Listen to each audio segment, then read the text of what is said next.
With that, I do want to go ahead and get started. And we're going to kick off today very first with an introduction, as I promised you in our first session, to our donor services team. And two of my colleagues are here with the team to say hello and to tell you a little bit about what they do. Remember, as part of this session, we're doing our very best to keep you connected to all of the team that's doing the work at the Community Foundation. And so today I am thrilled to introduce Amanda Ka and Bethany Burkhart. Hello. Two of our colleagues on the team. And Amanda, let's just kick off with you. Tell us a little bit about what the donor services team does at the foundation, just overall, and then with specific regard to potential and current grantees. Sure. So my name is Amanda Ka. I'm the Director of Donor Services here at the Community Foundation. I've been here a little over 10 years. And I and my team work with all of our living fund holders. So these are people who have chosen to have funds with us in their lifetimes. And we provide concierge type services to them to better give to what they want to give to. The idea is that we take care of all the back end operations and let them have fun with their philanthropy. A big part of our job is working with our donor advised fund holders. I don't know how many of you are familiar with donor advised funds, but those are the types of funds here at the foundation where people can give the amount they want to the project they want and the organization they want at the time that they want. So they have some control to make recommendations from grants from those funds. We have funds that range in size from our minimum, which is $25,000, up to over $5 million. So as you can imagine, the capacity of our fund holders really varies very widely. For some folks, a $250 grant is a big deal, and for others, people give $100,000 grants. Now, that's not to say that they give $100,000 grants every day, right? Those are usually after months of solicitation, cultivation, getting to know the organization. But they do look to us for advice about where to give. We have fund holders that come to us when they start a fund, and they're very savvy about their grant making. They're very savvy about the community. And then we have folks who come to us with no experience in institutional philanthropy. And so when they walk in the door and they say, I really like the environment, and that's it. What do you got? It's our job to connect them to the projects and organizations and focus areas that may resonate with them. And we do that through what's called a Values 360 oftentimes, where we have an exercise with our donors where we talk about the values that motivate their philanthropy and that motivate their giving, not just maybe for them, but for a couple or even as a family. And then we talk about the interests that they have in terms of what they'd like to use their fund to donate to. And so what I usually tell folks that are in Kathy's classes, especially organizations that are new to the foundation, is that if you have an organization that you don't think we know about, some of these folks, I can tell you're from organizations that we're very familiar with, but we always, we can do more when we know more, essentially. So if you want to do a little one pager or you already have something like that, if you don't have a one pager, I really suggest that you do, right? Because not only you, but everybody in your organization, including volunteers, board members, that sort of thing, should have that elevator pitch where they're able to succinctly explain what you do and why you do it and who you do it for, right? And our donor advisors are usually looking for a mix of sort of the quantitative data, right? How great you do with the population you serve, but then they're also looking for those individual personalized stories of impact, how your services have helped one person, one individual, or one animal, whatever the case may be, right? And carry them through that so they can sort of see that human side of what you do and how they can help. They can see themselves in your story, essentially. So I know I just said a lot in a very short period of time. If you have any questions, I'd be happy to answer. And I'd also like to introduce my other two team members, Bethany Berkowitz, who is our coordinator for donor services, and then Jasmine Lewis Fontes, who is our manager for donor services. And Jasmine and I, we split the portfolio of donor advised fund holders between the two of us. So we deal with everybody with a variety of different interests, from very broad to very specific. So if you have any questions, we'd be happy to take them. Thanks so much, Amanda, and Bethany and Jasmine, wave just so that they can, in case you're hidden on their screen, there you go. So here's what I want you to take away from this. And then, yes, we're happy to answer some questions. You're welcome to just pop yourself off mute. But what I want you to take away from this is that there are people on our team at the foundation whose goal is to help the donors make gifts. Remember, I told you last session that we exist to help you do your work, because your work helps us do our work. We have mission and focus areas that we fund and support, and that's why our donors give funds to us and set their funds up with us. And so we've got people on staff to help them meet their goals. And if you can be part of those goals, we want to make sure that we know about your organization so that, as Amanda said, she can let donors know. She and Jasmine can let them know who their options are to make those gifts to. So it looks like we've got a couple good questions in the chat. What's the biggest challenge you've seen from donors in the last year when considering funding, and any that you see on the horizon? That's a good one. Oh, what's the biggest change you've seen in donors? Change, sorry, thank you. Yes. You know, I don't know if I've necessarily seen any changes in the last year. I have seen things bubble up to the surface in terms of people's concerns, right? Housing is a huge issue. I don't think I have to tell anybody on this Zoom that in this community, and that certainly has bubbled up for a lot of our donor advisors. But it's also a question of how they can get involved with housing, right? It seems like a pretty big nebulous problem that really can't be solved without public policy, right? Philanthropic dollars are not going to solve that alone. However, they're interested in partnering with organizations that can do advocacy around it and start to do that work. So I think that's something that's definitely come on the radar of a lot of our fund holders. Jasmine, do you have any insights?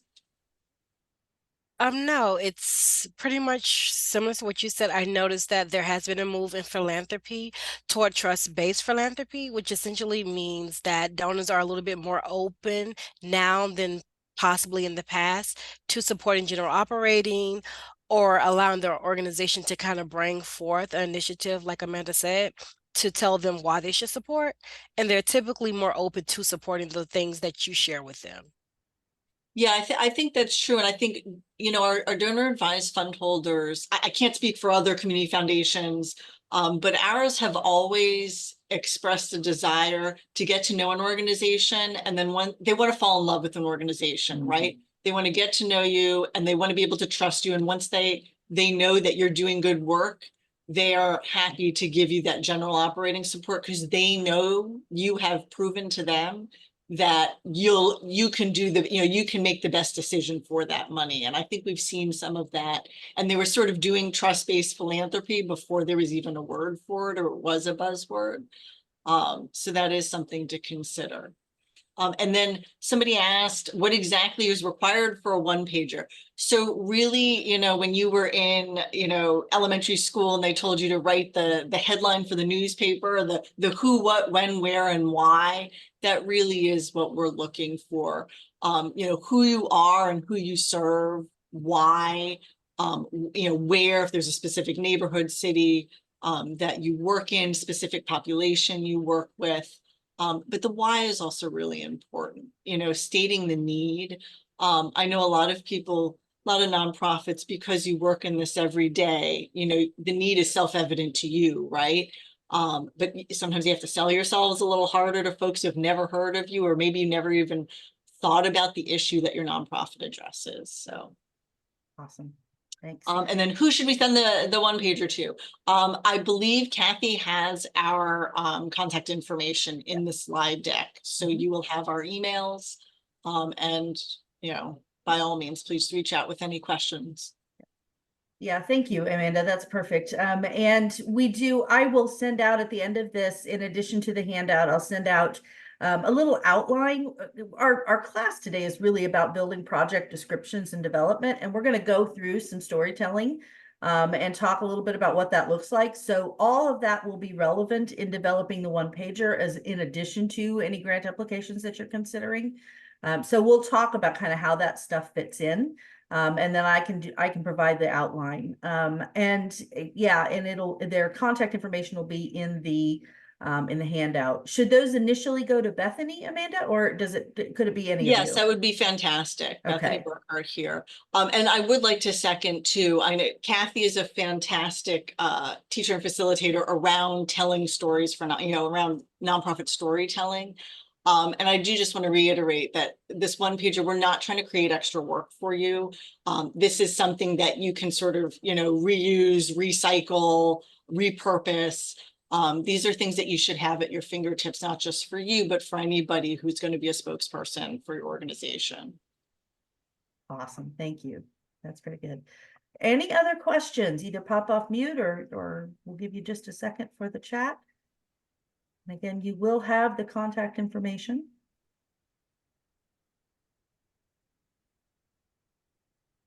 Not seeing any, but if something comes up, we can certainly get you connected with our team. But again, Amanda and Bethany and Jasmine, thank you so much for being part of our session today, just to say hello.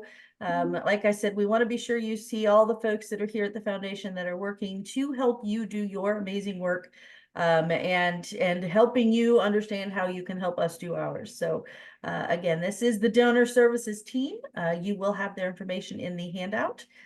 Zoom has just recently changed how you can upload handouts, and now for some reason I can't put it in the chat like I used to be able to do. So I will follow up with it immediately after this session. I possibly at the break if I can get it done then. So just know that you'll have that information shortly. All right. Again, Amanda, Bethany, and Jasmine, thank you for being here. We appreciate you guys, and we'll send our folks your way as questions come up.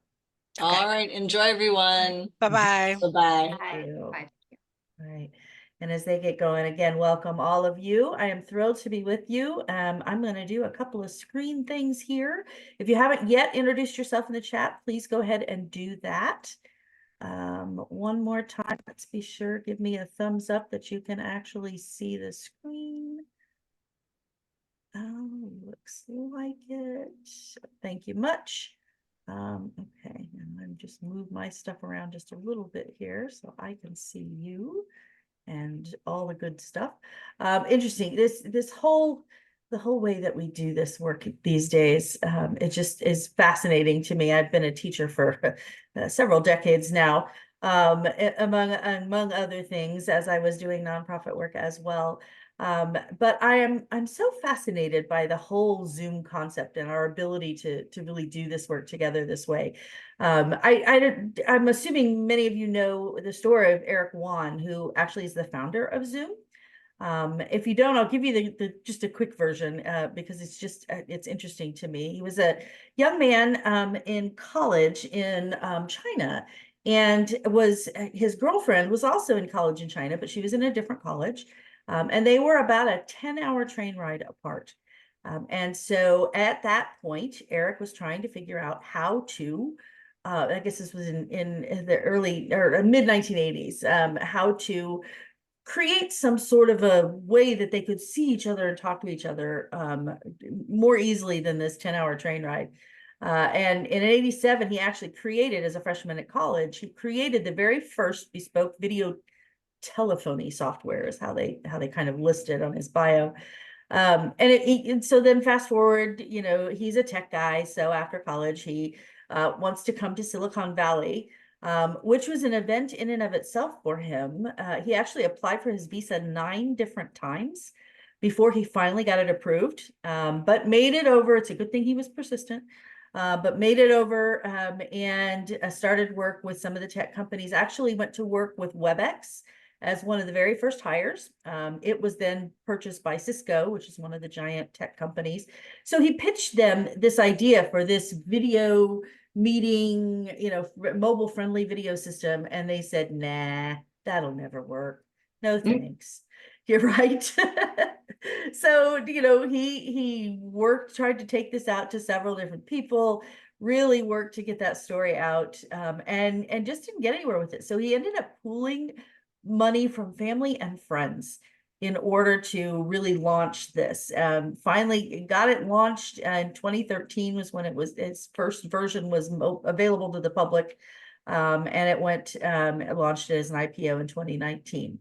As you all will remember, April of 2020 is when we most of the rest of us discovered it, even though it had been around for a long time. But in fact, they started in April of 2020. They had about 300 million meeting participants per day. It jumped. It had a little traction, but it really just exploded. And Eric Yuan remains one of the top 200 wealthiest people in the country today, with a net worth that jumped 360% in the year 2020.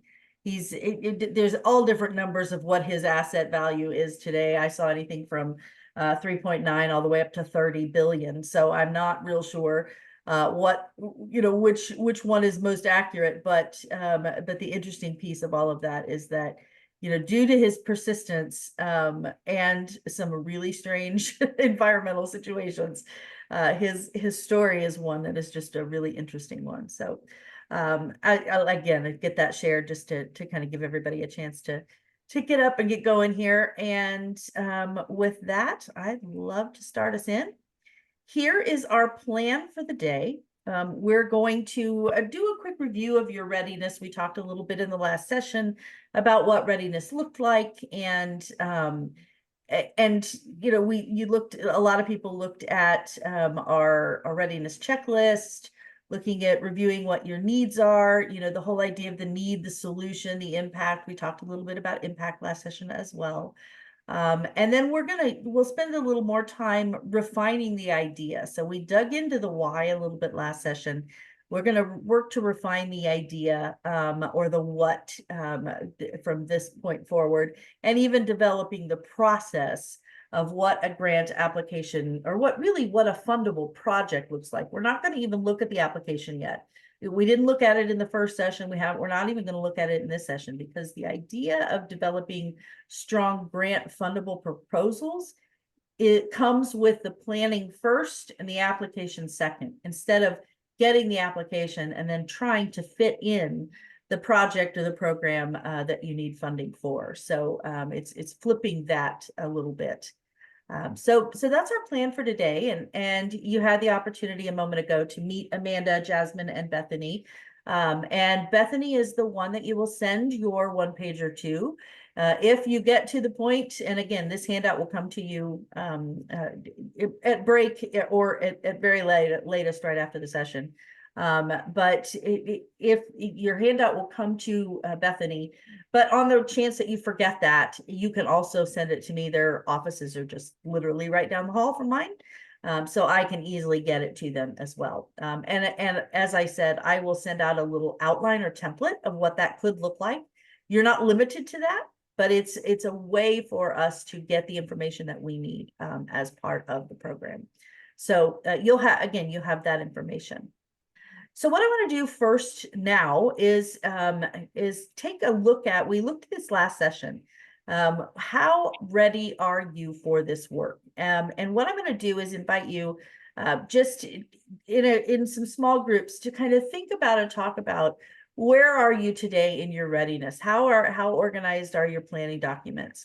How are you feeling about the mission, the history, your DEI path, your partnerships and collaborations, your board engagement, your staff volunteers, and even your fiscal information. And then we also spent a little time really looking at your ideas, your project ideas. So give you a chance to do a little review of both of those in some small groups. So I'm going to put you in a breakout room. With that, I'm going to jump us back into our slides. So give me a second to reconfigure again. And you can now see the readiness slide. Thumbs up if you can see that okay. Yep, all right, I see some thumbs up. I appreciate that. Thank you. And again, really thinking about this readiness piece is having, yeah, to Kathy's point, having all of these pieces and parts accessible and making sure that those who are going to help you get them or keep them updated understand why you need them. And hopefully that the session, the handouts last session are helpful in thinking about and looking at what is it that, I need a budget, I need the organizational budget and the project budget, for example. And when the treasurer or board chair or someone else says, well, what do you need that for? Why does the community foundation need to know our overall budget? Are they just nosy? What's going on?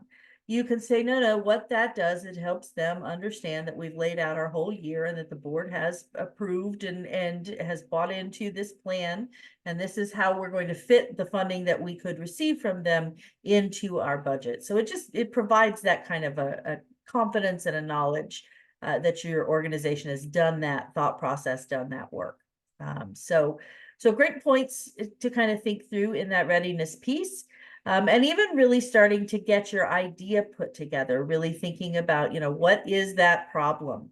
I was just teaching a class this morning. I do some online work as well in this space. And I've got a group, an international group from, I've got some folks from El Salvador and from Guatemala and several other countries taking this. And they're on this same step. They're sort of working to build their ideas and put their ideas together.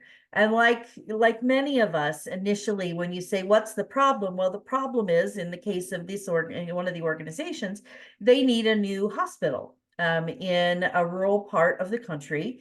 They work with kids with cancer and families and help support and provide wraparound services and train medical professionals and do all of these kinds of things. But what they were identifying as the problem was that they needed a hospital. But if you remember from our last session together, what that really is not the problem. That's the solution, right? The solution is the hospital. The problem they had not really clearly defined, which if you took a step back was the fact that in this rural part of, well, in one case it was El Salvador, that the families were having to find transportation, lodging, hours and hours and hours away from their homes for long periods of time while a child was undergoing cancer treatment. And so the situation was that children were either not getting the treatment that they needed or getting, the start of treatment, but then treatment was being dropped because of these challenges the families were having with getting to the location for the treatment and staying, and feeding the family while they were there and those kinds of things. So when we kind of broke it down, when you back up into that, what is that true problem? Then you're like, okay, now I understand why there's a need for another hospital in this particular part of their country, so that it helps to solve some of these key issues. And as a result, more children can continue their cancer strategy, their cancer treatments, and the families aren't as inconvenienced or as really challenged with feeding the family and finding lodging and transportation and those kinds of things. And what that will really do then is strengthen the health of the children, the strength of the families, the strength of the region, doing everything from inviting more economic development and growth, and et cetera. So helping work through that process can really help you, just those key questions can really help you refine that project into something that can be a fundable project. In the case of this particular group, they do so many things that it was feeling really overwhelming for them. There's just so many aspects to it. So you've got to really break it down into, all right, what problem have we identified? What solution or solutions are we going to look at?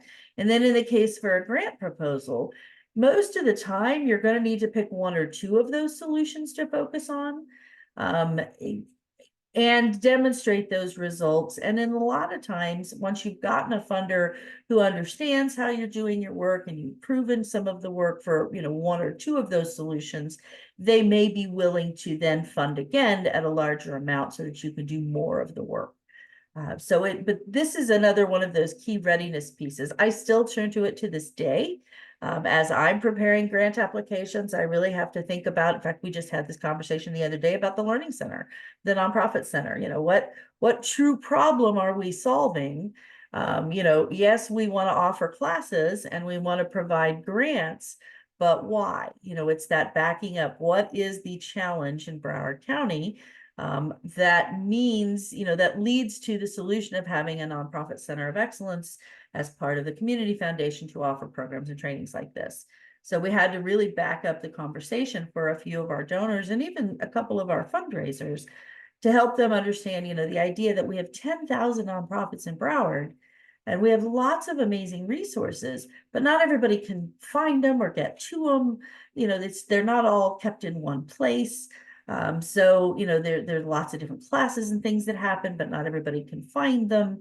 The idea was to find this sort of consolidated hub where people can begin their learning, as well as the considerable turnover that we've had. We have it throughout the nonprofit sector, but in particular, since the pandemic, we've noticed since 2020, there's been a really marked turnover of staffing in Broward. And so again, that's part of the solution that we provide is helping, solve some of those challenges. So this is a process that you can use really as you're dealing with a lot of different aspects of it. Any thoughts or reflections, again, before we jump into the whole idea of telling this story?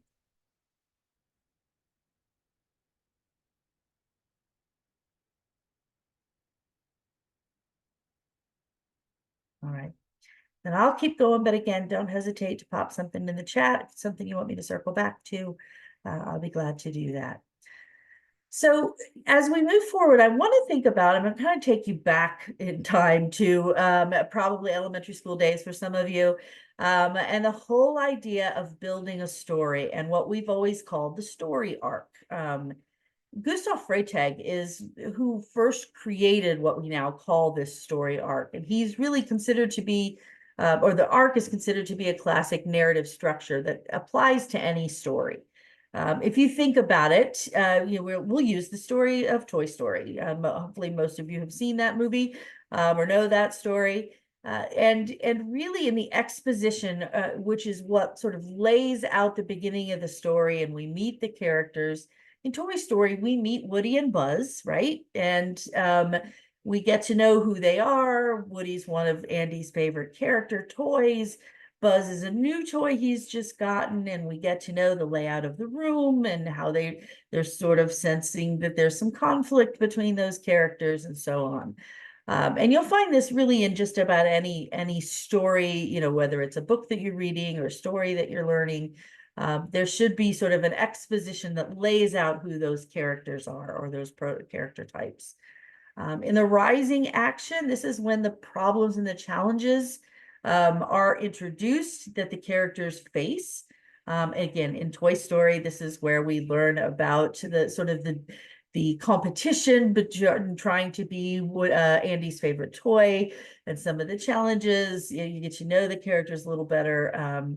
Then the climax of the story is really, it's that most exciting part of the story. It's really where, if something doesn't happen, things aren't going to go well kind of thing. And again, in Toy Story, we know that Woody and Buzz they're getting ready to move as a family, and Woody and Buzz fall off the moving truck, and they're trying to figure out how to get back on the moving truck. And if they don't, then they're going to be lost. And so there's a conflict right at the climax of the story. Will they make it behind, or will they make it home? The falling action really finds them safe on the moving truck. They get there at the last minute, sort of the events that lead to the end of the story. And then the resolution is that final scene. Sort of you set the scene for closing out the story. And again, in Toy Story, it's the whole family is gathered together around the Christmas tree, all the toys are chatting and nervous and excited about what Andy's newest Christmas toy is going to be. And I won't give you the spoiler alert. You'll have to rewatch the movie if you don't remember what his final toy is. But the interesting piece about that is, according to Daniel Taylor, who wrote the book, The Healing Power of Stories, he says that a story does what facts and statistics never can. It inspires and motivates. And expert storytellers can translate complex ideas into practical examples that are laced with emotional connections. The audience tunes in because they see themselves woven into the story. Everyone knows a good story will keep your attention, so it's easy to recall and begs to be repeated. But it doesn't really stop there. He goes on to say, when a good story is being told, listeners not only are engaged, but they're involved. So you've got both the head and the heart in the story. Now, we can do this in the nonprofit space as well. To build a nonprofit story, we've sort of modified the traditional story arc, as you can see here, and we start by introducing your character, or in the case of a nonprofit, who you serve. Who is it that you are serving with the services that you provide, right? And I know that for many of us, there are confidentiality things you can't tell us. One of the people, we won't know about one of the people that has come to the services at Gilda's house, for example. You don't have to tell us the name of the person, but you can start to explain, as I did with you with the group that I'm working with, the types of, or the character profile of who you might be serving, right? So you want to provide some sort of an overview of who it is that you're serving and what their current situation is. And this is going back to having that need defined, right? That we did in the last session and you talked about just a few minutes ago. And while, again, we want facts and figures to be part of this, but we also need to be able to personalize it. So many times we start the story with, my nonprofit has been around since this year and we do these things, right? It's all about what we do. But remember what the research says, and particularly from the Healing Power of Stories, what we know is that people don't really remember that. They remember a story. So while you can have some of those facts and figures in it, you want to use a real person, or, you can use a profile, as we said, to illustrate the same idea. Then in the exposition, you want to clearly establish the goals and desires of the characters. So again, in the example I was using earlier of our friends in Ecuador, El Salvador, I'll get it right. Then they sort of defined families with children who are suffering from cancer, who are having to engage in treatments, and sort of what those families' needs are. And we established that for many of them living in rural parts of the country, the challenges that they're facing are things like transportation, and getting to appointments and treatments, and helping to where to stay while they're hours away from home, and how they're going to feed their families during that time, and so on. So that helps sort of establish in the rising action what challenges or problems that are faced by those that you serve. In that rising action, your protagonist of sorts faces those challenges, usually, again, the problems that you're trying to solve as an organization. And then there's a villain, so to speak, introduced in the form of the various obstacles that your characters or your families or whoever it is that you're serving are facing, that are blocking their access to be able to meet the identified goals, whatever those may be. So we said that both transportation and funds and geography are all challenges that families with children with cancer face in El Salvador. And so that would all be explained in a story, as part of that rising action. The climax of the story, again, literally the crux of the story, in the nonprofit arc, is more about without helping, what does that look like for our nonprofit, or excuse me, for our participants? Again, it's really helping them say, all right, at what point, this is where the nonprofit appears in the story, And this is where you start to offer your solution, right? In the example we were using, the group in El Salvador was able to propose a new hospital in a rural part of the country, and they were building multiple ones around the country to help the families overcome those obstacles that we described. This is often the point where you paint the picture of what sort of the future is going to look like, both without help from the nonprofit and then with the help from the nonprofit. So you sort of lay out, well, okay, this is how it's going to get better with our solution. The following action is really just the rest of the story, the success, the difference the services are going to make or will have made. And it's highlighting that change that happens, right? Then your resolution in the nonprofit story arc is really our call to action. I can't tell you the number of times I have seen really well-designed print pieces or videos that a nonprofit will share that has laid the story out very cleanly, but then they don't do a call to action. They don't give the donor something to do. And if they don't do that, then there's no room for the donor to feel connected to the story, right? If the story comes about and the solution is provided, they build this new hospital and now everybody can get to the treatments, and there's nothing for the donor to do or the funder to sort of see where they fit, then they don't see how they connect to your story. So your call to action is inviting the reader, the listener, whoever's seeing the story, to do something. Now, it does not have to be to ask for money every time, right? You don't have to ask for money in every invitation or in every story. In fact, in some cases, you don't want to right away. You want to give the funder a chance to learn more on our website, to join us at the upcoming event. You might want someone to check out our social media tags, or to follow us, in certain places. So you want to always provide some sort of a call to action. That way you help the donor see themselves as part of the solution, right? So let me pause there. I went through that rather quickly. Questions or thought that this brings up for you? And just as a caveat, we're going to look at 2 examples here in just a second, but I want to give a chance for any questions that you've got sort of off the cuff as we get started. Kathy, Yes. as you're going through this, I'm thinking about a couple of grant applications that I've looked at, and you're about telling the story.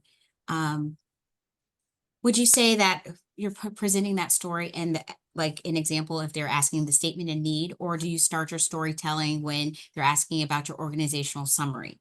Like because grants aren't just specifically, just open-ended, they're question-based. So where do we start with that storytelling in the application process? And we will look at that. We're actually going to look exactly at that in our next session together. But different applications are going to have sort of different ways to ask these questions, which is why it's good to have the story and the readiness pieces prepared, so that you can start to pull those in as you need them. I will tell you, in the Community Foundation section, there's a portion in the history that is sort of narrative. What's the history of the organization and those you serve? That's a great place to give us some of the story, right? Okay. Then it might be describing the project. If we were using the example I've been talking about, if we were proposing to get funding to launch this new hospital construction, then in the project description, that's where I would highlight, maybe we've talked a little bit about the families before, but that's where I would say, here's the solution and here's how this is going to impact them. And you bring up a great point, Tracy, in that you're not necessarily going to put the whole story in one space. It may be broken out into different spaces, but that's a great way to keep people engaged in the story, and in really tying back to something they can grasp and understand, right? The other thing to think about as you're thinking about creating your applications is who you're writing to. In most cases, these grants are going to be reviewed not just by staff members, but also by community members. Many foundations use review teams to actually read and review the grant applications. And Okay. in many cases, certainly the case of the Community Foundation, we use community members, previous grantees, others who have expertise in a specific area to do part of that review process. So they're not always going to be experts in the field necessarily the way you are, or the way that you might assume the founders or the funders are. So we want to be able to give them ways to remember. They're also going to be reading multiple applications at once. So Mhm. again, having a solid story and sort of carrying it throughout the different sections of the grant can really help that grant be memorable, help the reviewers truly understand what you're trying to do, and identify how they, how they fit, and how the foundation in this case fits into the solution that's being provided. Does that help a little bit? It does, it does. Yeah. And just following up with that, with the call to action that you talked about, obviously, when you're going for a grant, you're asking for money. But are you saying in addition to that, also have something that brings them back to your website or brings them to call, like, Yes. is Yeah, that what you're asking, we're saying? Because thinking about your hospital example, Mhm. like, would you suggest their call to action be something, come see our testimonial page, or come to our website of some sort? Is that Sure, what you're saying? yeah. And if you think about, because like, let's imagine you're going to build a one pager for our donor advice fund team, Mhm. right? Mhm. If you just got a lovely story about the organization, that's a nice start. But if at the end of it, and you'll see this on the template, you say, here for $1,000 gift, here's what could happen. For a $2,500 gift, here's what could happen. For a $10,000 gift, here's what could happen. If you give them those options, to learn more about us, here's the website, here's my name, you can contact me if you have questions. That way they can look up, they maybe they don't know what Oasis of Hope does, but if you've given them some of that information, then they'll be able to say, oh, that's a good fit for the donor I'm working with. And the donor is hoping to make a $2,500 gift, so here's a great fit for them. That's a nice type of call to action as well. Okay, thank you. Mhm. Yeah. Other questions? Kathy, this is Tina with Hi, the Tina. Broward Art Guild. Hi. I was very intrigued by your remark about instead of just requesting funds, actually engaging the donors somehow in your project. Mhm. And I didn't think of that before. I mean, we have invited people to come to an event, but that's more of an observation. I Mhm. never thought of people actually participating. Would you suggest you offer to let them, or if one of the things I'm thinking of doing is workshops for underserved areas, would I invite them to teach or be a teacher's assistant or somehow actually participate in that? I You could didn't think. certainly, yeah, you could certainly do that. I know of an arts group in town that engaged a couple who have funds with us to co-produce a production. And they really enjoyed that experience. It gave them a true hands-on to understand what the capabilities were and where some of the, it's a new young organization that gave them an opportunity to understand, where some of those roadblocks really are. Now I will tell you that again, when you're coming to a formal funder as far as a foundation, there's probably less of a need to do that. We want to know that you've got people to do those classes and that you've got plans, and you could certainly invite a funder to be part of any of the classes. We get a lot of those types of invitations. But when you're working with, say, a corporate donation, a corporate grant, when you're working with individual donors, yeah, you most certainly could invite them to be part of it. You could even put something like that on your one pager if you'd like to, assist in a day class, contact us here. We'd love to have, to see, to invite you to be part of a portion of that, if that's something that you can do. Okay, thank you. Yeah. I never thought of that before. Yeah. Yeah, you gotta Okay. figure if donors want, broadly, if donors want to give you time and funding, then it's good to find ways that we can engage them so that they can see and understand, what their dollars are doing or what the need is, for example. Maybe you're doing maybe you're going to serve lunch to a group of kiddos as part of your program. Maybe that's an opportunity to invite people in to assist with that service and see the kids in action, kind of thing. There are different ways to make that happen. Okay, thank you. Great questions. Very good. All right. Well, keep them coming as we go, but I'm going to move us forward here and give us a chance to actually get this to go. Yeah. To actually take a look at, because at this point we've shown you, or hopefully I've given you some different strategies to build your story. Remember in the first session, we kind of talked about your case for support as your big pantry, and you're putting things on the shelf so that you can pull those ingredients out as you need them to put together whatever kind of story or recipe that you need to build. We've also talked about, your case questions, given you an example with the story arc, and we're going to get a little time to play with that here in a few minutes. But I want to give you an example of a way to share your story. And as you know, stories could be on video, in writing. They can be, you can hear it told, or even with Eric Wan, who, remember, he first thought of Zoom for what purpose? Somebody pop off mute and remind me. To talk to his girlfriend in another city. To talk to his girlfriend, right? See, stories stick, don't they? That was a detail you might not have remembered about him. But as you can see, they really do. And so here's another example of a story.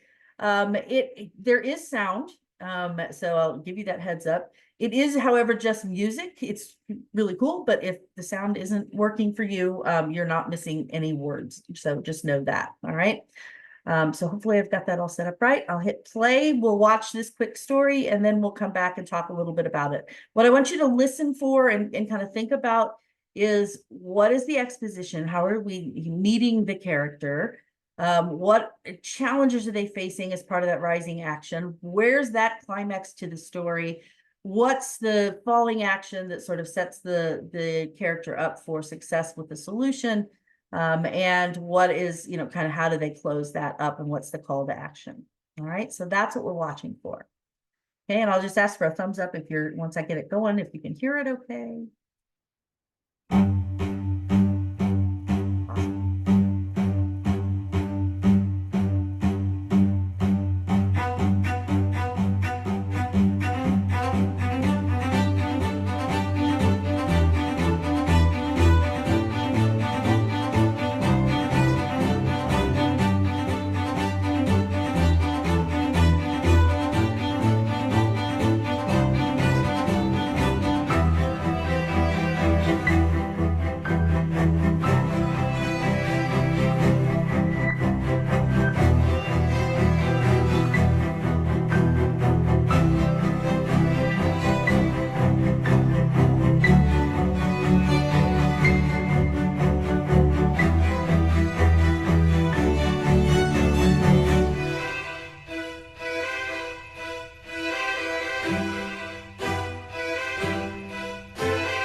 Now, did you get a sense of who the protagonist was? Who was the character in the story?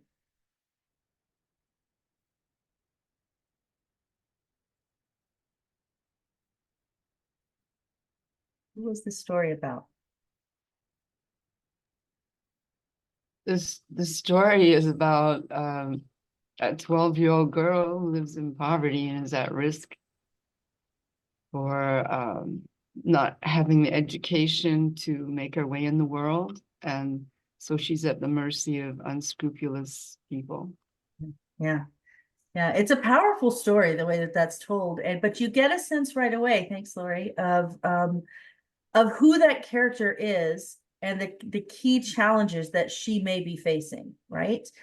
They didn't provide personal information. They didn't give you the name of a particular girl in this case, but they built a profile that helped you connect to understand what it is that, what challenges that this particular audience that they serve are facing. I like how they took it, when they take it up to the climax, of all the things that could happen without sort of intervention, right? Without the solution that this organization provides. Tina, did you have something to add? No, I was just gonna say the same thing. It was the fate of youth in unserved areas, and they don't seem to have their own way out. So we need to help them. Yeah, yeah. And did you get a sense of a call to action at the end? Yes, yes, the clock and the movement. Yeah, yeah. I really, I think this is really just a powerful way that they tell that story. But even, you know, again, if you walk through what you want people to come up with at the end, really what they wanted people to do was go to the website, didn't they? That was the call to action that they provided. You can get on their website. They must have some amazing video people, because they've got several different videos that they work with, and you can get on and see all the different kinds of things that they do. But it's this is a way that you can tell a story, even if the story is not, animals and babies and, the cute, fluffy, easy stuff, right? That there are ways to tell the stories that really help engage people in understanding what those solutions are, why they're needed, and, and what you can do to help, right? So with that, I'll show one more. This is, I'm bragging on one of our colleagues locally. After our very first session of this class, our colleagues at a group called Be Calmed actually took and created their own story arc based on their story. They are an organization who works with women who are having breast cancer surgery. And they, they sort of set that out thinking about all the different things that, that surgeons do to prepare people for the surgery. This is a story I know well. I've actually been through this myself.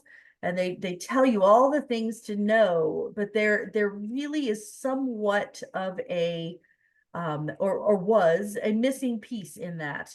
In the initial days after surgery, people who have that surgery often have multiple drains and are really, really limited in their movement or mobility because of the positioning of those drains and how you have to handle that. And most surgeries have versions of this, but this one is particular. And from that, they created a bag to help people be able to move around and heal better and become more mobile as a result. And so they go through sort of at the falling action now that they have this, because they had gone through this themselves as well. Now that they have this, they decided that they didn't want anything to be in the way of people getting these who needed them, and they want to make them free to everyone. And so here's your chance again as a funder or donor to learn more about them, to be part of their next 1,000 or next 1,200 bags and their distribution process and so on. So it's just another way to tell the story. And they actually just, literally use the story arc to create a document. This is their one pager or a version of it that can help people understand why they do what they do and what it is that they do.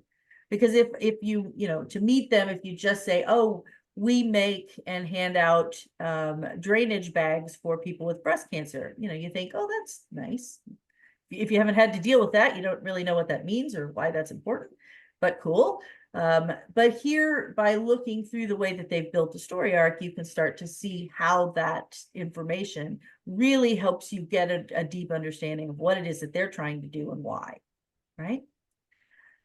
So with that, thoughts or questions about these examples? Because next I'm going to put you to work on yours.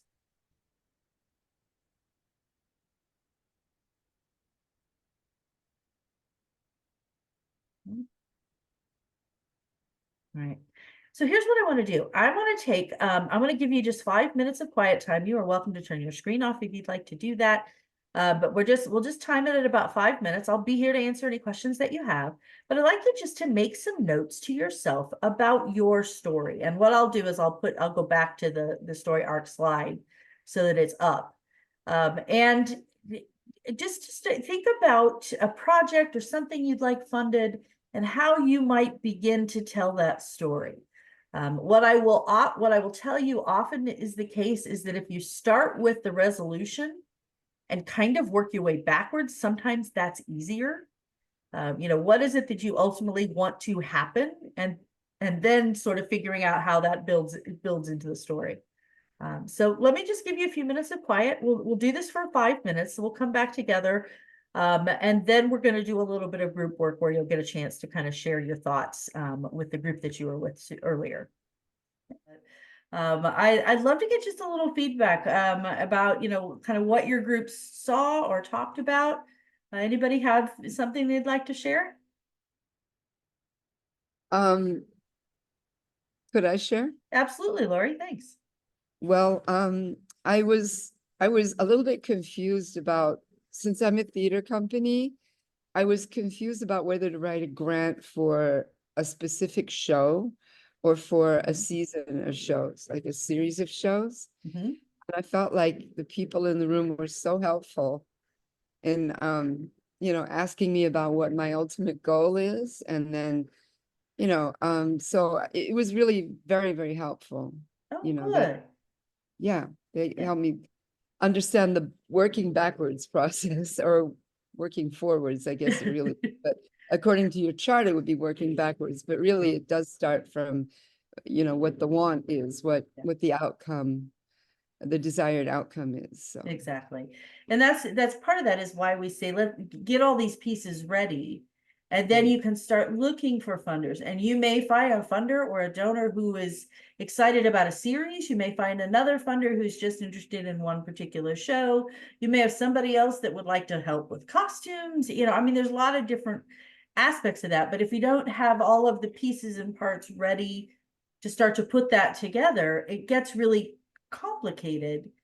You know, because if in your mind you say, okay, I just want to get money for this particular show, and then I'll figure out the rest of it, and then you find somebody who maybe has some interest in some of the other aspects, then you're almost duplicating the energy and resources that you're trying to put all together to build the project. Whereas if you've got all these pieces sort of thought through, then you can pull out the parts to build a proposal that fits each of the, you know, the different funders you might be working with.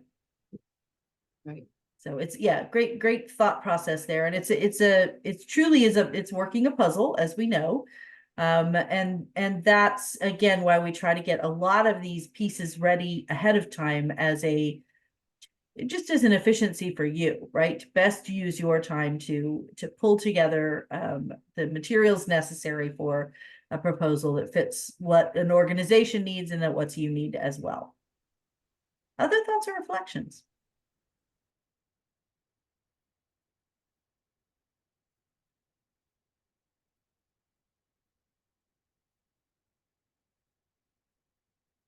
Did you find it as a helpful resource or a helpful tool to kind of talk through that? Getting some good head nods. I did, but unfortunately, we were just asking Mary Ann how we could possibly help her, and then, of course, you know, session. So, Yeah. Well, hopefully you get a chance to connect. We'll do some other work. I don't know that we'll get a chance, depends on our time today, whether we'll get a chance to do one more time in this group. But you'll, you know, as we've got each other's contact information too, feel free to continue those conversations as you have chances to connect with one another. So very good. Well, with that, I'd like to go ahead and move us to a break. Let's take 10 minutes, stand, stretch, go grab some sunshine, whatever it is that you need. And then we'll come back together. And we'll come back together. I've got 3:15 now. We'll come back at 3:25.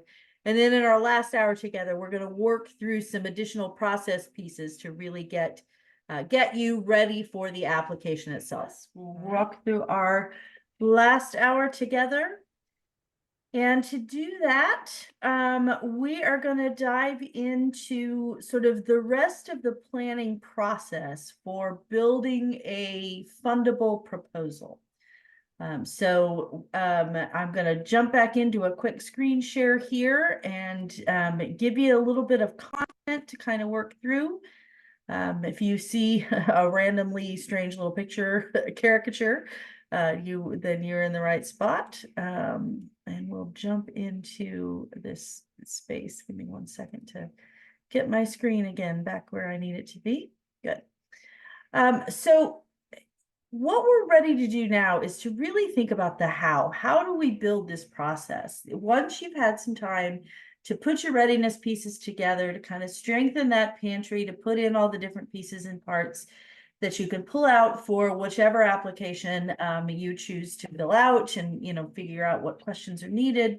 Then you kind of put a story together that you can use. You may have one story, one sort of broad general story for your organization, or you may have lots of different stories depending on who you're talking to and which aspect of the work that you do is being highlighted, right? So you could have a lot of different stories as part of the process as well. So the idea is really to think about what are the rest of the pieces and parts that I need to put together so that I have everything I need to fill out an application, that I have a proposal that is ready to be, to fill out the proposal, the application, and submit. And so what we're doing here is thinking about the rest of that process. What sort of a timeline that you put together, what sort of partners or collaborators, and we talked a little bit about this last time. What sort of a budget process that you've got in place, where you're going to do to evaluate how your organization is meeting these goals that you're setting forth, and even kind of how the program will continue. So we're going to dive into some of these, and one of these processes that we use in order to help sort of plan out that project plan is what we call a logic model. And many of you have probably seen these before. This model has been around for quite some time, and it is a strong strategy to develop a project plan. And there are 5 kind of aspects to it. Now, I'll give you a couple of warnings here, or I guess tips. If you get on your favorite search engine, Google, Safari, whatever it is, and type in logic model template, you will find a ton of them. So know that there are resources out there to help you with that. The handout that I'll get to you, I'll have to do it after class. My Outlook was being contrary at the break. But I'll get that right out to you. You'll have this exact model, but you can find lots of different templates online.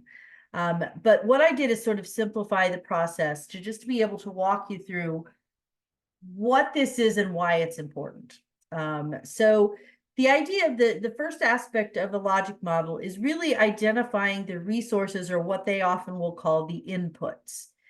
And these are the pieces and parts that you already have in place to accomplish what you're proposing to do and to get funded, right? So to use Lori's theater example, maybe you've already got the facility, maybe you've already got the actors, maybe you've already got a staff person that's going to oversee this. Maybe you have the script, and maybe you've got the history with the organization to having put on previous productions to know what that process looks like. So those would be considered inputs. What do you already have in place that shows that you are ready to do this work? Now, there's sometimes concern about that if we look like we have too many of these pieces or parts in place, then it'll look like we don't need the funding. But what I'll tell you from the funder standpoint is the stronger that is, the stronger we feel about your ability to do this successfully, right? So don't shy away from saying, hey, we've got some stuff ready. We've got some pieces and parts in place. So that helps, that builds that confidence from the funder that you can do the work, the project you're proposing, whatever that is. Then you want to list out the activities. What are you going to do with the funds, right? What's going to happen? What are the processes? What are the tools? If we're going to use a theater example, maybe we're going to have auditions, and then we're going to walk through the set list. And I'm kind of making stuff up, Lori, so give me a little give me a little benefit here.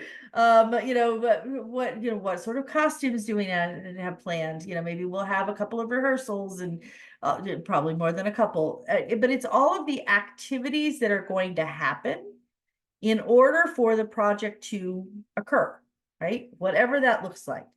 Now, sometimes you're asking for funds for a very specific project. In that example, we're going to put a show together. So those activities are going to be all based on that show. But sometimes your proposal may be a little less concrete. In our small grants process, which we'll talk a lot more about in the next section, we'll talk about all of our funding strategies. You can apply for funds for just general operations. So in that case, we still want to know what you plan to use the funds for, right? We know sometimes things will change, but maybe you're going to, maybe the plan is to funds to support a staff position and benefits, and maybe rent for a couple of months that will free up the staff members to do a little fundraising for further down the line, right? So in that case, those activities might include, we will work through the payroll process, and we will get everything input. We will, if we're bringing a new staff member on, we will do the onboarding and training. We will, pay the rent as expected or as anticipated. And, with the fundraising activities that frees our staff up to do will be these. So whatever you're planning to do with those funds, you spell that out in the activities section. Okay. So we've got our inputs, we've got our activities, and then outputs that, boy, if you're in an academic space, we could spend, all kinds of time really diving into the definition of outputs versus outcomes versus impact, and those kinds of things. So what we do through the logic model is really kind of simplify that to mean that the outputs are what those activities are putting out. You can think of it in almost a literal sense. What is the direct result of that activity? If we have had a workshop, how many people attended? If we have had an event, how many people attended and what happened at the event? How much money was raised? If we bought a new computer system, how many laptops were purchased? How long did they take to get set up, and who's using them? It's literally what the results of those activities are, right? Where when you get to outcomes, we're starting to look at changes in behavior or action, so that we're talking about it in a couple of terms. There's an initial or a short-term output, what's going to happen, or excuse me, outcome, what's going to happen in the next year to 2 years, really. And then you're looking at longer term outcomes. What really is going to change a little longer over time, right? So, we have one of these, a logic model in place for the nonprofit center, and some of the resources that we had for inputs included that we had the community foundation already had space. They already had some funding. They had the capacity, they had a process to bring new staff members on. They had a budget built. They had some initial expectations set. So those were all the inputs, right? And then the initial activities, they wanted to hire a director. They wanted to launch the center. They wanted to do some planning and do some research to see what other nonprofit centers did. And sort of analyze those. Those are the various activities that we had in place. We wanted to host some classes, right? The outputs from then is that, okay, we hired a director. Yeah, that's me. We did some research to learn about some different types of nonprofit centers and some of the different strategies that they use. And so we did that, really looked at and understood some of the different models. Then we started offering some programming. We sort of launched the center. And, you know, to date, we've had this many people come through classes and, you know, fill out surveys. Those are the outputs, right? Outcomes then is when things start to change. So as a result, in this case, of the workshops that we're doing at the center, you know, hopefully, and we're seeing this already happen, we're having more people apply successfully for grants. The quality of the grants is going up for what you all are submitting to the foundation. We're hearing that from our initially from those who are reading the grants, and then we're seeing that as the grants are continuing to be successful. So those are outcomes. And then the last aspect of that is what we truly call impact, is really at the end of the day, what's going to be different, right? And again, for the Nonprofit Center, our long-term impact is that we hope that the nonprofits in Broward will continue to grow and strengthen based on this new sort of appetite for professional development, this new availability for learning experiences, the access to funding to help continue to grow and strengthen nonprofits. All of that strengthens the nonprofit sector. It helps donors be more confident in their giving, means that they're going to be giving more, and those kinds of things. That's our sort of longer term change that we're looking for. All right. So that gives you a way to kind of think about those different aspects. The inputs are what we have in place. The activities are what we're going to do specifically with the funding we're requesting. The outputs are what those activities are going to have, you know, to put out or to result in. Those are usually numeric. There's a certain number of people who attend. There's a certain number of social media posts put out. There's, you know, those are usually numbers driven. The outcomes are some behavioral changes, what's going to be different in the short term and over the next few years. And then the final impact is really reflecting how is the community going to be different as a result of this work, right?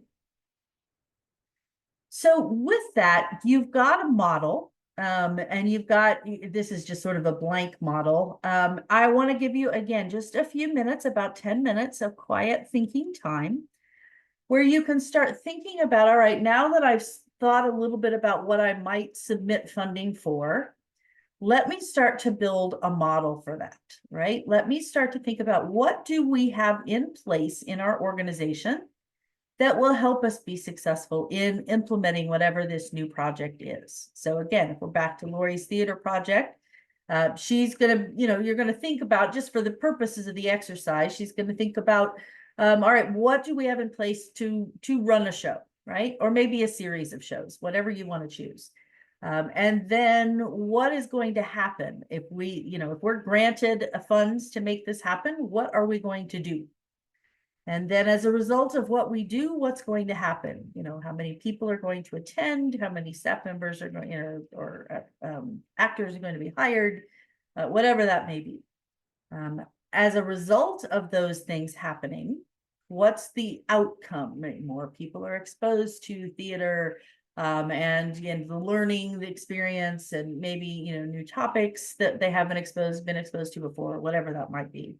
And then ultimately, at the end of the day, what's going to change, right?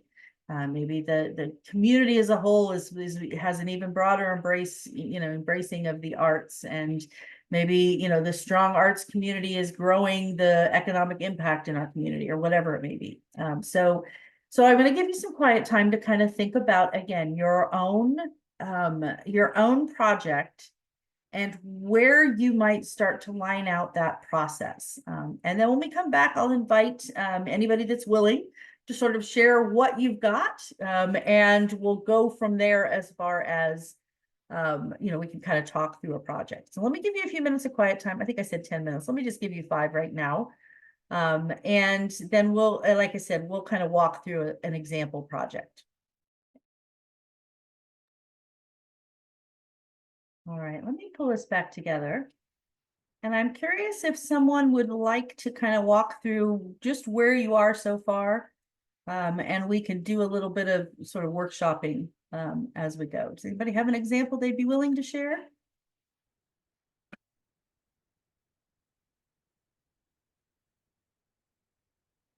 Just go ahead, if you're willing, go ahead and pop off mute.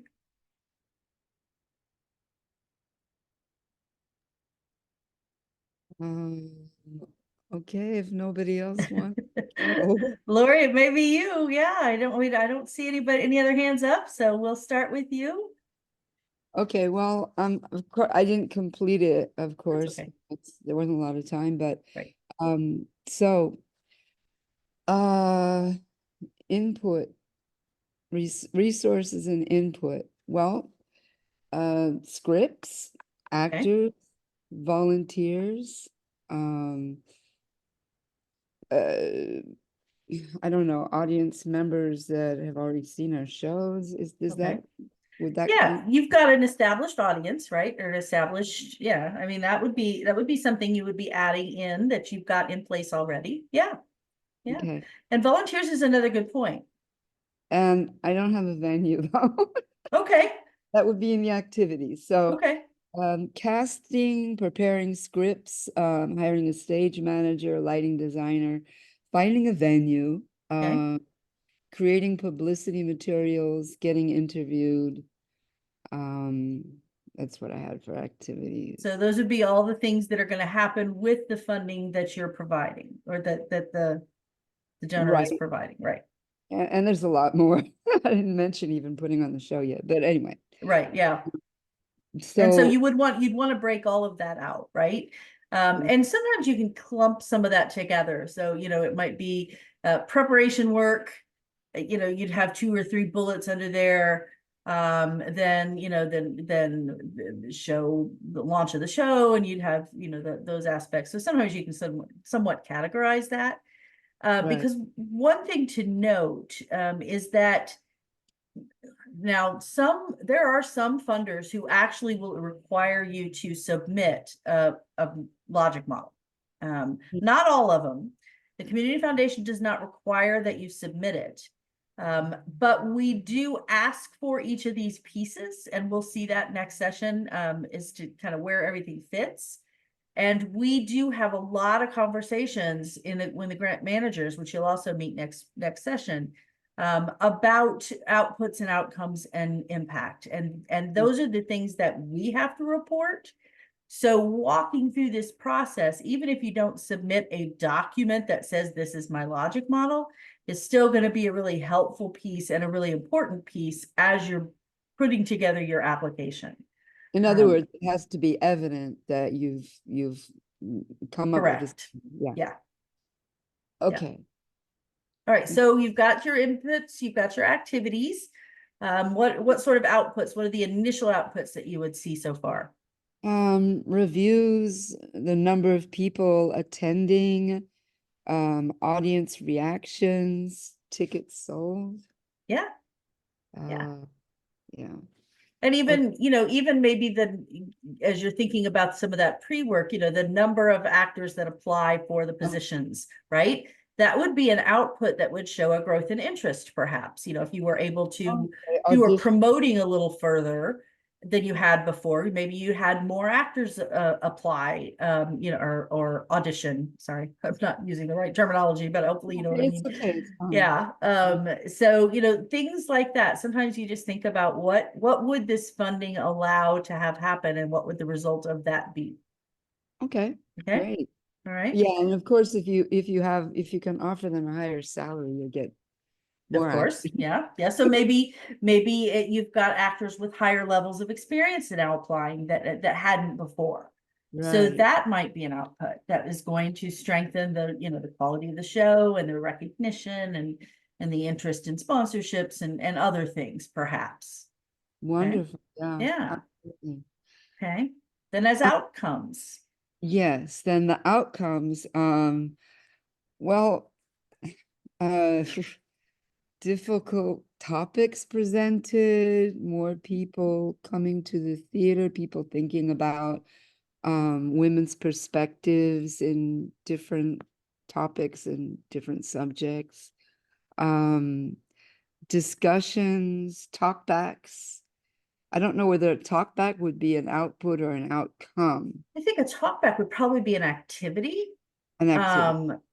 But Right. then, and the result of that, maybe that's an addition to the programming, because that's, that's obviously that's when you're doing the show, and then the actors are actually walking through the process, right? Is with the audience. Is that what you mean by talkback? Well, yeah, it's after the show, Yeah. you kind of gather the audience and the actors and Okay. talk. Yeah. Yeah, I think that I would consider that technically an activity. The outputs of that would be how many people stayed, how, you could have a survey at the end of it for what people thought.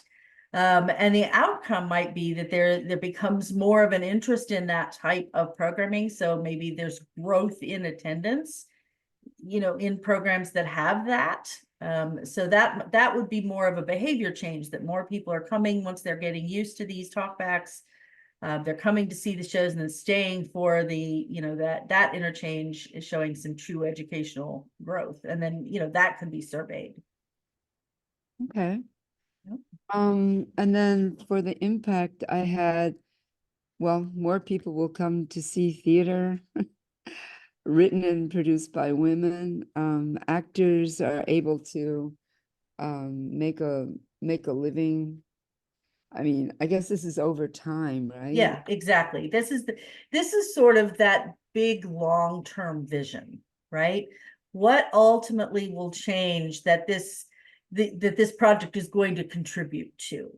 Mhm. And it's a little bit of a fine line on impact, in that you want it to be pretty visionary, but you also want to be fairly realistic, right? You wouldn't want in the longer term impact, you might not say everyone in Broward will attend every show that's ever produced, right? Oh, We'd love that, but Right. that's probably a little bit bigger than, but perhaps over time, some of the impact of these programs that having talkbacks is that people are turning to theater is more than just an entertainment, right? That they're looking to learn, that they're willing to support female playwrights and female actors, and and stories told from a female perspective. Again, I'm sort of making things up here. But ultimately there's more of an adaptation and more of an appetite and an excitement around those things that then may attract bigger programs, bigger productions, more audiences for all the different aspects of theater in the community, right? So it's thinking, and those would be measurable, right? That's a fairly realistic approach. Okay. All right, great. All right, so that sort of gives you an idea of how one might walk through this process. Any comments or additions either to the one that we used, or comments or questions about the one that you're working on?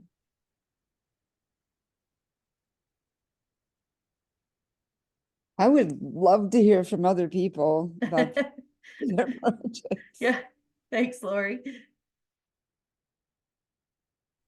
I can try to just share with you what I did in the 5 minutes that we Sure, I know it was quick. kind of what we kind of looked at. Well, this is not it's not one of the grants that the Guild is putting forward at the moment. Okay. It's purely an imaginary one. So it's about the effect that art has on, I'll use one person as my character.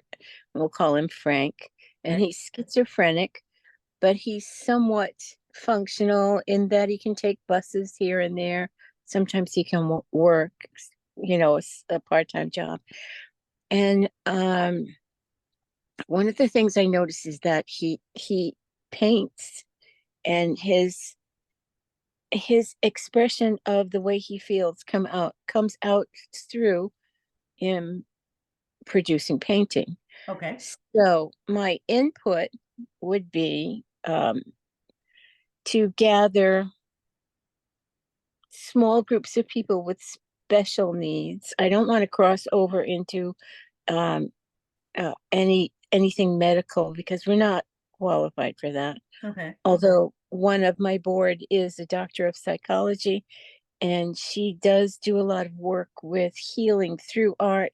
It's still not meant as a treatment of any kind. okay, but So, yeah, so you would have somebody with a medical background available, so that could be an input, yeah, truthfully. and other, Yeah. And um, you've got groups of people that you work with that have other types of special abilities that might need some specific attention like that. something, yeah, and it's got to be a rather small group because you just can't pay attention to each person in Yeah. the amount of time that they need. So that the resources input would be donate material. So that would be painting, sculpting, drawing, pencils, that sort of thing. Okay, and you've got those already in place. I've got those. I've got Good. some of those donated already, but that would be part of my request for the grant. And then an actual place, because some of them are able to get around, some are not. Okay. The man that I'm thinking of can take a bus Mhm. and he knows where he's going. He's very good at that, actually. Okay, And but not everyone is. So that would involve their caretaker, family member, caretaker to help them come to wherever it is. In my case, it would be the gallery. okay. So that All would right, so be, you've got a gallery, you've got the location or a location that you can I've got a use. venue, I've Okay. got materials. Okay, The activities would be offered by, the activities are very rather simplified, abstract expressions, either in sculpting or painting. And they really do enjoy that. A lot of them are very dark, but that's how they're feeling. And Mhm. sometimes that's how they want to say, I want to get rid of whatever this darkness is. yeah, yeah. So the So output, you'd be having some classes or some gatherings for these uh-huh, folks to come together some and create. workshops, Okay, uh-huh. all right, so those And would be the activities. they would have everything there when they get there, Mhm. and you would have someone who deals with healing arts, not necessarily a doctor, Okay, just someone who does offer that. okay, And they would help them walk them through the process of how, feel this in your head and then put it on the canvas. And it actually does make a difference to them as a sure, result. So the outputs would be a calming, more expressive person able to say what they're thinking without using words. And that's the thing that seems to resonate with them, is that they might not be able to say anything other than I can hear a voice in my head that tells me to step on a nail. And so being able to express that in a painting or a drawing helps them okay. to deal with it. So And the Tina, outcome, I think that would actually be an outcome. you think Because so? that's a Okay. changer in behavior. Your outputs are going to be how many people come to the workshops, Oh, maybe okay. the art that they produce. Mhm. If you're going to have some sort of I'll say show, I don't know if that's, what you're thinking, but some sort of a place where this art is Uh-huh. going to, be shared.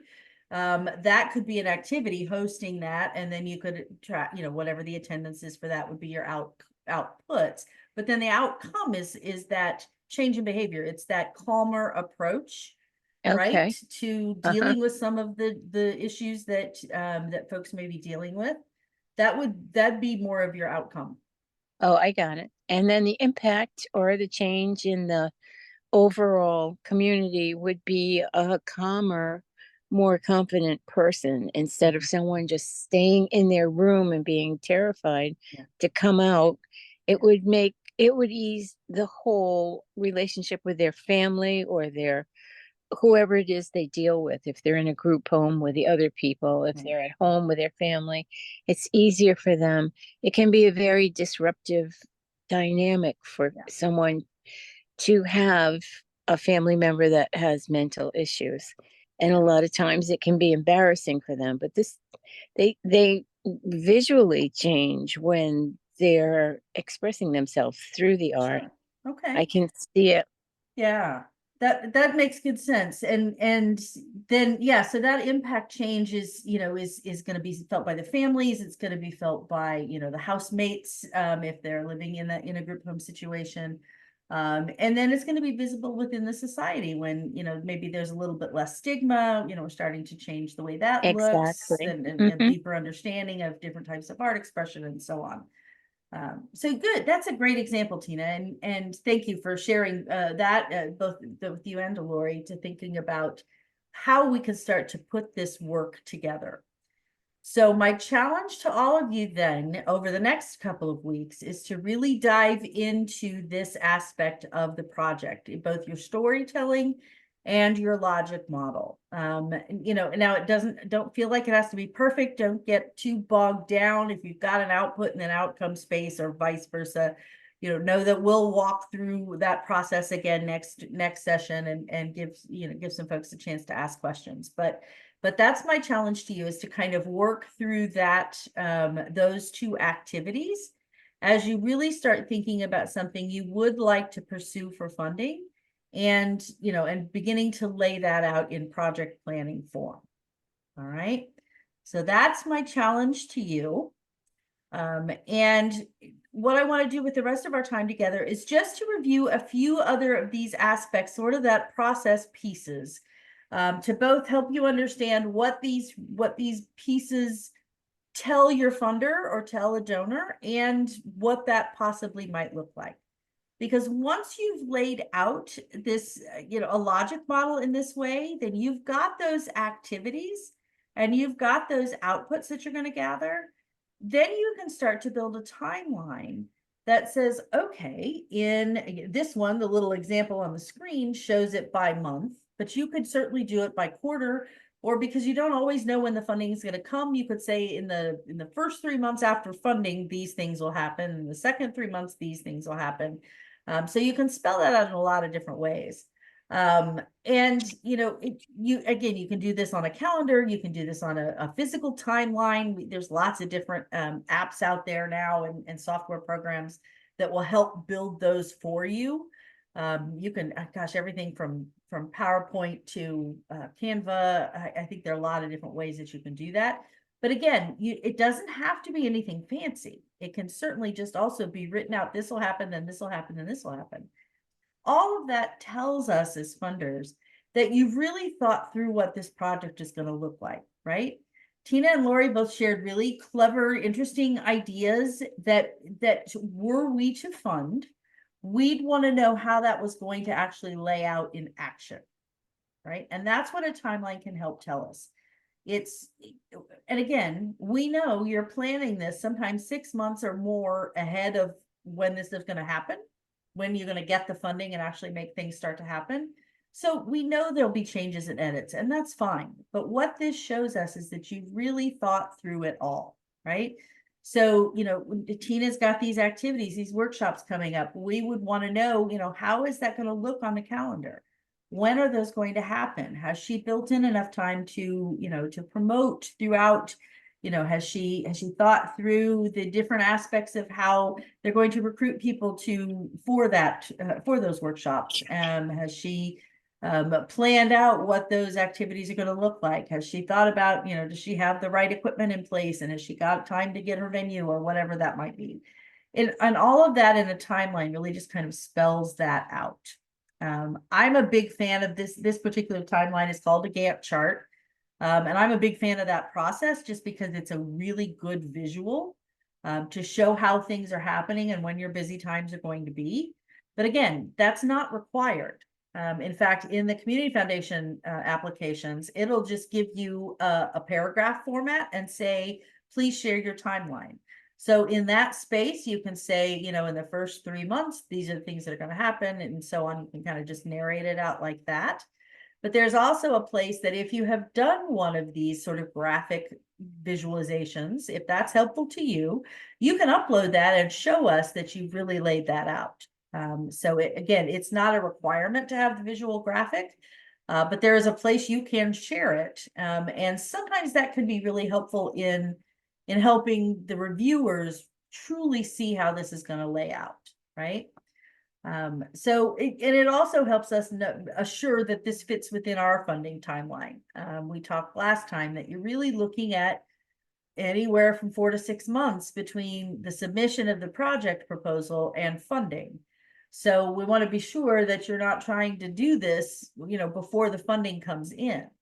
Because what's true for most funders, it's definitely true for the Community Foundation, is that you can't sort of retroactively pay yourself back for something because the grant has been funded. So just for example, and I will just use Lori's example here, not that she's got this planned, but if the project that the show that she wanted to run was actually set to happen next month, but she wasn't going to get funding until later in the fall, we wouldn't want to fund that, and she couldn't use money that came in later to pay back the money that had already been spent. Does that make sense? So it's really being sure that the timeline fits the funding cycle. So a timeline is one really important piece to lay out. It also makes it so much easier at the end of the grant cycle to go back and track what happened when, so that you can include that in your final report, because most grant applications now also still require some sort of a final report. I think we talked last time, sometimes these are very formal, sometimes these are very informal, but knowing what happened when is something that you will need to report on in one way or another. So a timeline can be a great strategy to help you track that as well. In addition, again, we've talked before about your partners and collaborators, and once you've got that logic model set out, you'll see where those collaborations may be needed. For Tina's example, it may be that we want to collaborate with a transportation service that's going to be available to get participants to the gallery for those those class sessions. It may be that she's going to partner with a venue location if it's not going to be at the gallery. In Lori's case, we're thinking of who are the different partners that might be promoting to different groups of actors to recruit the actors in. Maybe it's working alongside, again, your vendor space. So there's different partners. We just want to know who those are, if that's what you're doing, if you're working collaboratively. And as we talked about in the last session, you might show a memorandum of understanding, which is just a document that says this partner will do these things and this partner will do these things. You might have just a letter from leadership of the organization saying, yeah, we're going to be part of this art therapy experience. We're excited to collaborate and bring some of our participants over for this experience. So we're just looking at who are those partners and what sort of collaborations are you doing? And this just lets us know, again, as part of that project plan, who the right partners are for the project. If there is no one else in the space that can do what you're doing, and there's no logical partner to be part of it, that's okay too. But you want to let us know that, so that we're not saying, well, Lori's doing this nice show and doing all of these activities, but there are lots of theaters in the community. So I wonder if there's some conversation about why, other theater space, or I don't know, I'm making stuff up, Lori.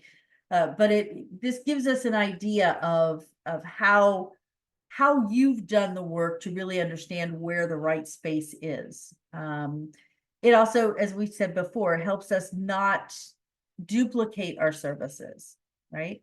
If we have a good understanding of what Tina's art program is going to look like, but we fund other art programs, we'll know that we're not doing the same thing for the same audience through 2 or 3 different organizations. So it just really helps us understand how you're working in the space and working alongside the others that are doing work in that sector. Again, we talked a little bit about the budget. The handout will actually have a picture or the actual handout budget that we use for the applications, particularly for the small grants, but the applications are all similar. And remember, we're looking for your organizational budget, which is what you're going to spend this year, and how that's laid out. We're also looking for the budget for the proposal that you're sharing that says this is how we're going to spend the money you give us. And you just kind of go with that mindset of, yeah, if we were going to get this money, this is how it would look like. So you just assume that you're going to get that funding granted. And then there's that opportunity, the budget narrative, remember, is the section of the budget where you can actually explain what those budget pieces are. Now, if you're paying for salaries, you don't necessarily have to explain that. We know what a salary means. But if you have a line item for materials, it might be helpful to let us know what are those materials, is Tina going to be buying some of those art materials, or did she has half of them donated? She's going to be purchasing the rest. You would just let us know that in the narrative piece. And you can see that shows us and shows the funders that you've got a plan, that you've got overall, you've got a plan for the year, you've got a plan for this project. You've done some work on what you think those costs are going to be. And it shows us what other revenue sources that you have. What you'll find is that most funders do not want to be your only sole support of funding. We love to be part of it, but we don't very often, most funders don't want to be the only funds that you're getting in. So this, again, showing your budget and building a strong budget shows where some of those in kind or inputs are that you've already paid for or already have in place. Shows us maybe where some other revenue streams are. Maybe you anticipate what the ticket sales are going to be. You anticipate, what the costs of the snacks and what that revenue might look like, whatever it turns into. So the budget is another planning tool that you submit as part of the application, and building that as part of this planning process really helps you understand too, how much do I need to ask for? If we put this all together and realize it's going to take $500,000 to put on a show that is coming up in one of the theaters, then you want to find funders who fund that amount, right? Or close to it, so that you're not trying to put together a whole bunch of different $5,000 and $10,000 application or grants. So knowing ahead of time what you need helps you find the right funder to match or come close to the funds that you need to raise. So all of that is why we look for budgets and why we encourage you to build a strong budget in part of your planning process. Two more aspects of this: evaluation. We said even in the outputs, we're going to be tracking some numbers, and in the outcomes, we're going to be tracking some behavioral change. So we want to know how you're going to do that. How do you know you're going to be successful? Are you going to use a survey? Are there different types of questionnaires? Are you going to call people and ask them questions? Are you going to, if you've got interview templates set up, you can share those. What are you going to do to document that you are being successful in this process, in this project, right? So, it lets us know that you've thought about it, and it lets us know what we're going to be able to report as part of our success in working with you as one of our mission delivery sort of partners, right? So understanding what those evaluation tools are, and there are a lot of great resources online to help with that too. Again, Candid, CANDID, is an organization, national organization. There's a lot of learning and resources. It's a great place that you can find information that's helpful there. You can look up grant evaluation or project evaluation tools, and you can get all different kinds of resources. So know that help is out there. And as you're developing a project, if you get stuck, those are the types of questions we can help with at the foundation. Again, you'll meet our grants team next session, and these would be the folks that would be able to help you with some of those questions. Maybe we're not exactly sure how we're going to evaluate the success of people coming together to do this art therapy piece. But maybe our grant managers probably have some ideas on that and what it would take for them to understand that it was successful. They can even help you with developing that. Okay. And then finally, we often, and this is, and I know I say that in the first session as well, but we often look for sustainability. That's almost always a question on a grant application: is how will you sustain the project once our funding is complete? And we know that part of that answer is we'll come back and ask you for more funding, but don't make that your answer because we want to know what else you're going to do, right? If we love the project, we're going to get excited about funding again. We may even ask you, In fact, we've gotten more recently into when projects are going really well. We may just contact you and say, look, we'd like to extend this funding for another 2 years. That's a fun thing to get, because then you don't have to fill out the application again. You'll still get some additional, there'll be some reporting requirements, but you don't have to go through the whole process again. But understanding that may not happen or not at the level that you need, we want to know, what else are you going to do? Maybe you're holding fundraisers that part of those funds are going to be part of the ongoing sustainability of the project. Maybe you're expanding your individual donor solicitations. Maybe you used to only ask once a year. Now you're going to ask or invite gifts quarterly. Maybe there's some of that. So just let us know what you're doing that is going to help you keep this program going if it is a program that needs to be sustained. Once in a while, you might apply for a project that's just a one-time thing, right? Let's pretend that Lori has a theater, and the theater this year needed new curtains. And once those curtains are purchased, we don't need to, they'll have their own plan to clean the curtains and repair them and, do that kind of thing. So that would be the type of sustainability information we'd look for, even if you're not necessarily going to need new curtains every year. And sorry, Lori, I'm just kind of going with this theater idea, but it's helping us as we're thinking about examples. So those are all the different pieces and parts that come together for building a project plan. And so my charge to you for the rest of our time until we meet again is to put these pieces and parts together, right? To start, it doesn't have to be in a final draft of anything, but to start really working on, what does this logic model look like? I've got an idea in my mind now of what I want to get funding for. Let's start to think about, what are the inputs? What are the activities that would need to happen? What are the outputs? And what does that look like? Finish up that project plan, any story information that you want. And when we come together in our final session together, we'll actually look at, how do we turn this project into a proposal? We'll look at examples of proposal. We'll look at our proposal application in particular, to show you where this stuff fits, right? And how we fill that information in. We'll give you a chance to kind of walk through your project plans in small groups and talk to each other about, here's where I've gotten to this part.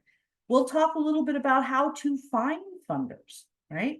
You found the Community Foundation. We're one funder. Maybe you know a few others, but there are resources to help you find lots and lots of different funders. So we'll talk about some of those resources and what that looks like. And then we'll really come together with your application components and show you how we put this together. And this is where I will bring in the grants team, and they're going to talk to you a little bit about what they look for in applications, what successful applications have, what big mistakes that people make when they apply. And then you'll have an opportunity to go into a small group with the various grant managers. We have 3 on the team, and ask them any questions that you want. Cassandra and Angelica both cover our regular focus areas. Tina manages our small grant strategies. So you'll have an opportunity, whichever area you have interest in, or you can even visit more than one room. And you'll have an opportunity to listen to some of their information, to ask questions, and to really kind of get to know that process. So that's what's ahead of us. Let me pause there and answer any sort of final questions that you may have, or thoughts or observations from our time together today. I have a quick question, Okay, go ahead, Tina. Kathy. You mentioned in the last session about the new approach to funding instead of just the yearly, in the 2 and 3 year kind of a bundle proposal. Yes. Or funding sponsorship. And I know one of the art groups in Fort Lauderdale has recently done that for a 3-year funding. Right. So do you suggest, or would it be a thought to put something together for 1 year? Let's say that I would have the art therapy sessions for schizophrenic or mental issues. But we have also done in the past is art with artists with autism, and we've incorporated them into one of our events. So I could do that as kind of a second tier Mhm. to the next year, and then the third year might be youth with Whatever. issues. Sure. Yeah, something. So, So would yeah. it be beneficial to do the 1 year proposal, say it'll cost X dollars, and this is the funding I already have in place? Or would it be beneficial to say for the next 3 years, I would like to do this session with schizophrenics, Sure. this session with autism, this session with youth mental issues? Well, that's a really I'm good just thinking out. question. Yeah. And what I would encourage you to do is to, when we have our grant managers in place next session, let's ask them specifically, because we're doing this multi-year funding. It's relatively new for the foundation in the sort of expanding into the way that we're doing it now. What I know it's been the case in the past is that in most cases, these are organizations we have funded previously. So they've tested out funding for a year. We know that they can do it. So now we entertain a proposal for multi-year. Mhm. But right now, I know those are the conversations that they're having in preparation for the next grant cycle. So I don't know the answer to whether that's still the case, or if they're broadening that a little more. So it's a great way to invite their feedback, and by our next session, we'll have those answers. Great. Thank you very much. You're very welcome. Iman asked if we're going to be emailed the presentation. Absolutely. Yes, that it'll come in a handout version, but it'll have all of the information that I've shared and some full-size handouts. You'll get a full-size logic model, a full-size story arc, so that you can use those as needed. I will send those out as soon as we wrap up today. So good question. Go ahead, Lori. Yeah, I'm not at all sure that I'm going to be able to make it to the next session because I'm basically going to be on vacation with my family, but Okay. was wondering when the next one would be. Do you have any idea? We Or? will do this, we'll do another series in the fall. I don't have the date set yet. We're still working on calendars. But we also, there are mini versions of these lessons already online. On our website, there's a section under the Broward Center for Nonprofit Excellence portion of the Community Foundation website that has video lessons and micro lessons, I think is how it's listed. So you can take a look at what's there. And then if you have specific questions, certainly you could jump back into the next series. But if you have questions in the meantime, there'll be those. Plus, remember, we will also do we do monthly information sessions. And so you can jump on any of those and ask any specific questions that you might have too. How do you find out about the monthly information sessions? Those are also listed on our website. Okay. And you can just sign up. There's anywhere like where all the classes are listed, it just says information session. You can sign up, jump on. It's a half an hour or 45 minutes Zoom time. You just ask your questions and put that information out. Sometimes people like to just log into those and listen, see what other questions others ask, which is fine. You can do that too. Okay. And so if all right, never mind. How often do you what is your grant cycle like? How often do you fund? And yeah, we'll talk a little bit more about that in our next session. But the short version of that is that we fund year round. It just depends on, there's some caveats to that. Our small grants, we actually only have one round of right now. That is under discussion too. So I'll have a firmer answer next time. Our next one opens May 20th, and that's for any organization who has a budget under $500,000. And that, if you haven't gotten funding from the center before, that's a good place to start. And then you can move into the larger amounts because the focus area grants are up to $100,000 with an average of between 50 and 65,000 is what's typically granted. And those are open year round. But we'll talk very specifically about how all that looks in the next session together. Yeah, but I won't be here. so- Right, but it'll be recorded, so I can get that to you. Oh, okay, thank you so Yeah, much. I'm I happy to really do that, appreciate that. If you guys Should I are remind you by participating, email or? that'd be fabulous. I never mind a reminder. Okay, thank you. I Great. appreciate. Yeah. Other questions? I know there was, Morgan had to go with, there's Passover activities for many of you. But she was asking if I would send an email to connect you all, and yes, that will come out after the class. All right. Well, Well- then with that, let me, stop this share here to start for that piece. Information back. Yeah, we'll wrap up our time together. Are there any final questions? There's my, sorry about that. The contact information, that from the individuals from donor Yep. relations, so you're gonna provide that in That's email? in the handout as well. Yep. Okay, Yep. That thanks. was, it is on one of the slides in the handout. So again, as soon as we hang up, I'll get the handout out to you. Then it takes a while for the recording to process, but, and then I cut out like all of our times when we're just sitting here. So and when you're in breaks, so I'll get that processed, and that'll probably come out in the next couple of days. You should have that by Wednesday. But Thank you. all the handout's gonna come out to you momentarily. Okay. Thank you so much. I really appreciate It's it. a pleasure. Thank you all for being here, putting through the time. I appreciate your hard work, and I look forward to seeing you in a couple of weeks.